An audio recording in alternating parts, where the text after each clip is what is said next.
Hello, my loves. I hope that everyone is doing well. I have a really quick tutorial to show you. I'm in the process of writing out a pattern for this granny hexagon cardigan that I made that a lot of people were wanting a pattern for. And I started off with a magic circle, which is just a super useful starter for lots of different things to make. So as to make it easier, I thought I would just show you how I do it. So I've got my end here on the left, have my knot end here on the right. And so I take and I loop this over so that this part, the part that goes to the yarn that you're going to keep using, goes over top, and then it's almost as if you're going to be making a knot with it, but you're not yet. So again, have it like this, loop it over, make a little X there, and then you're gonna pull a little space in this loop here. And I'm gonna take my hook and I'm gonna pull, if I can actually do it, there we go. I'm gonna pull up a little loop, and you wanna make sure the loop you're pulling up attaches to the yarn that is not the ending piece. So pull this up, and you'll notice that I'm keeping my hands in such a way that I'm keeping this bigger loop right here open.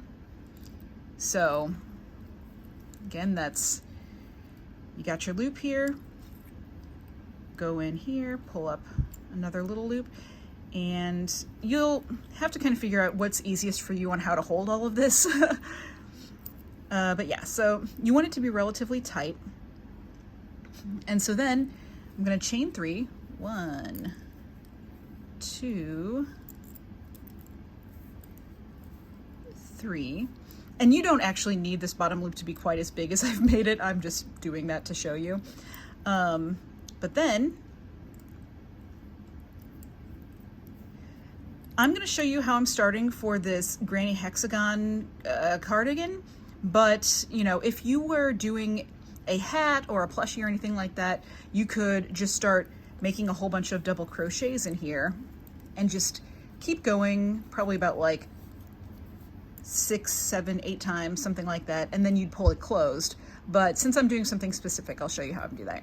So I did 1 double crochet, doing another double crochet just around this open string, and then I am going to chain 2, and then got here, gonna do another double and another double,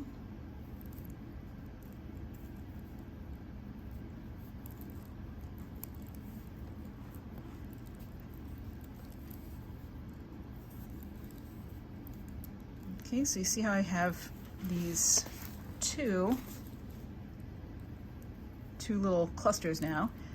So I am going to keep doing that until I have 6 in total clusters with chain 2 between them.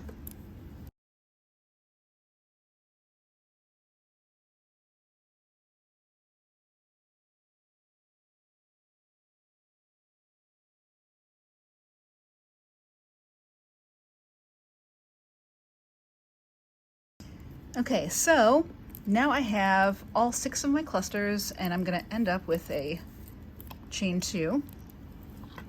So then what we do, and here's where the magic comes in, you're going to take your end string here and you're going to pull it.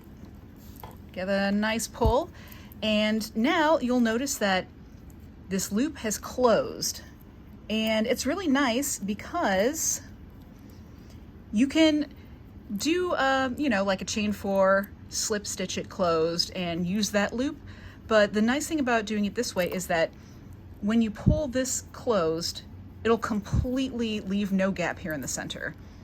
So it's just a little bit tighter, and you don't have to try and estimate how much chain you're going to need.